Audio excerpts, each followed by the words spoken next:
Hello everybody, welcome to the latest Inside Rovers away days preview. Rovers making the trip to Crewe Alexandra on Tuesday night. Joining me to look ahead to that one, editor of the Doncaster Free Press, Liam Hoden. Liam, no matter which way you dress this up, it's a massive game, isn't it, for both teams on Tuesday?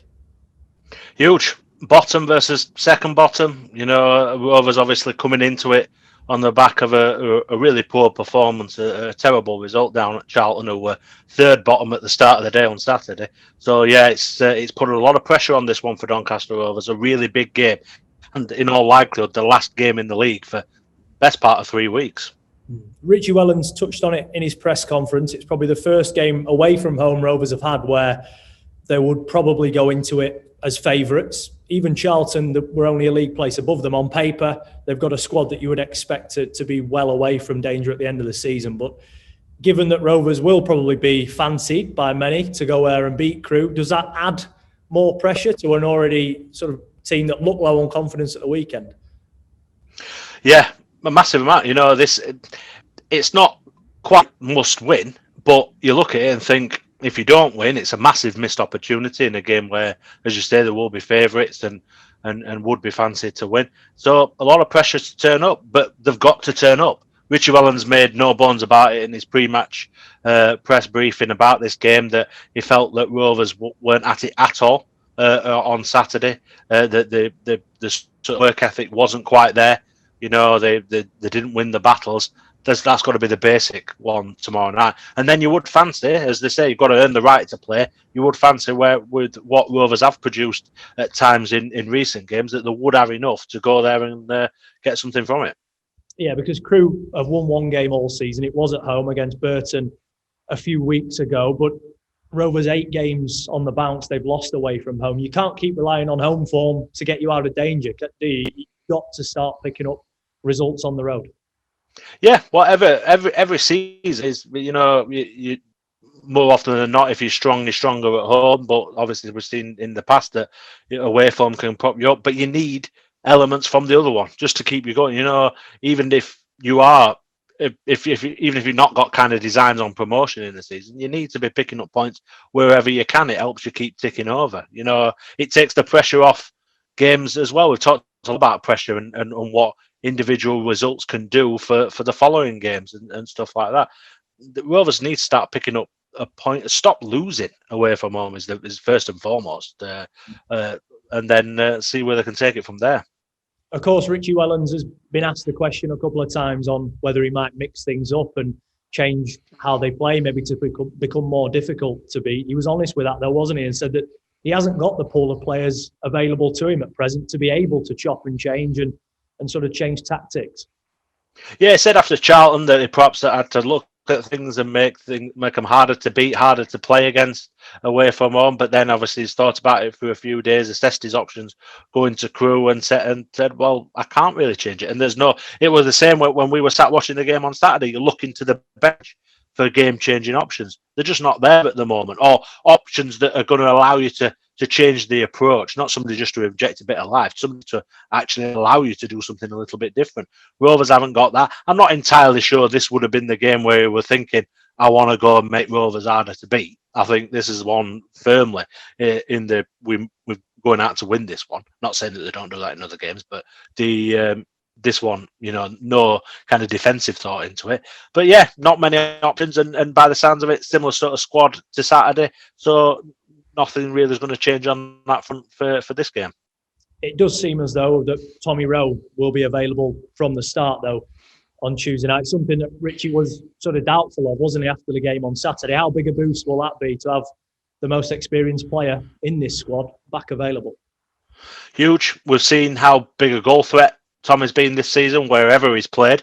Will we actually get the chance to see him a bit further forward? We were denied that from the start the other week. Well, we saw him further forward, but then he got injured in that game against Cheltenham. We saw him a bit on Saturday. I actually thought he was possibly the brightest spark for Rovers. He actually came on and injected a bit of life. He was pressing high up the pitch, which we didn't see enough of. So it's all Tommy Rowe in this Doncaster Rovers side. It's always a massive boost, given the importance of this game and the stakes. I think it's a big one for Rovers to have going there. and he could come up against a couple of former Rovers midfielders in Madger Gomez and Scott Roberts and Donovan Daniels in the back line as well. He scored an own goal at the weekend. We saw Cheltenham bring 3 former Rovers players to the Keepmoat less than 2 weeks ago, and now we face 3 more potentially at Crewe on Tuesday night. Yeah, probably not quite as fondly remembered as the trio playing for Cheltenham, but obviously we know what Madger Gomez is capable of. How we started last season and taking shots from all sorts of distances and and in the back of the net in that decent run from him. I don't think we necessarily saw the best of Scott Robertson, but I think we saw flashes of how solid that he can be in the middle of the park. So yeah, it'd be an interesting one. I think Madger will be hoping for a better time than the last time that Rovers went to Gresty Road and he played in that lone striker role when Rovers were sort of in the depths of a big injury crisis, and I think only got worse that night. So I think Madger will be hoping for a bit brighter than that, but hopefully another miserable night at Gresty Road for Madger. Of course, it's been a disappointing start for Crewe after a fairly decent campaign this time around. I'm sure staying in the division last year would have been their main aim after promotion. But you look at the players they lost in the summer. Pickering, obviously, having signed for Blackburn and come back on loan, went there permanently in the summer. Kirk, Dale, Wintle, all leaving Crewe, and all players who've come through the system there. For any club, it would have been massive, but especially for a club like Crewe who bring players through the system so well, to lose almost a handful of them at once was always going to lead to a bit of a struggle. Definitely. I think you looked at it, I can remember looking and trying to predict at the start of the season who I thought might go down, and you're always looking for one that perhaps had been fairly strong last season, but things might have caught up with them, and it looks like Crewe are that team. You could have thrown others into it. Obviously, Plymouth might have been a consideration, but how well they've done, teams like Gillingham, but it does seem to have been Crewe, and I think, as you say, when you lose that core that they've got, it's always going to be difficult to bounce back from that really, really quickly. They're having a struggle. I think David Artell's a decent manager. I expect him to have a good go at getting them out of it, but it could have been maybe one step too far, losing that amount of players and that amount of key players at once. Of course, they made it difficult, did the league double over Rovers last season, but you get the sense with fans back in the stadium, the way that Crewe have started the season, only 8 points to their name, 3 points below Rovers. If we say it so often, don't we? If Rovers can get a goal in front, frustrate the team, but it always seems to go the other way, away from home, especially this season.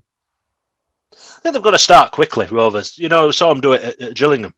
And that really good first half that we're just missing that goal. That's all it was. We're missing that goal. And I'm fully convinced if Rovers had scored in that opening 45 minutes at Gillingham, they'd have gone on and won the game.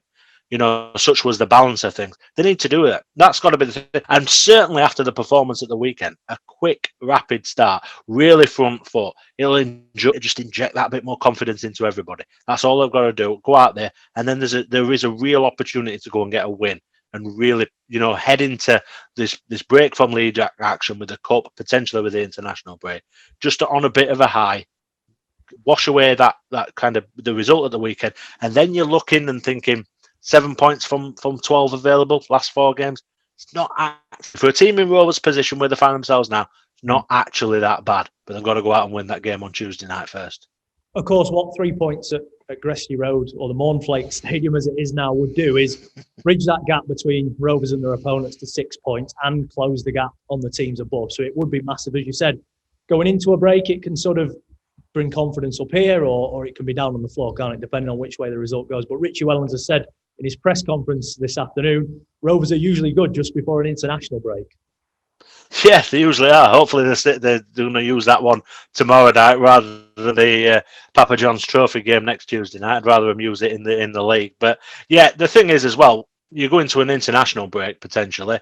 Other teams are playing. If they pick up points on the board, you fall further behind. For all well and good having a game in hand, you've got to go and win those games in hand. So you want to go into it in the best position that you possibly can. Obviously, that's with 3 points tomorrow.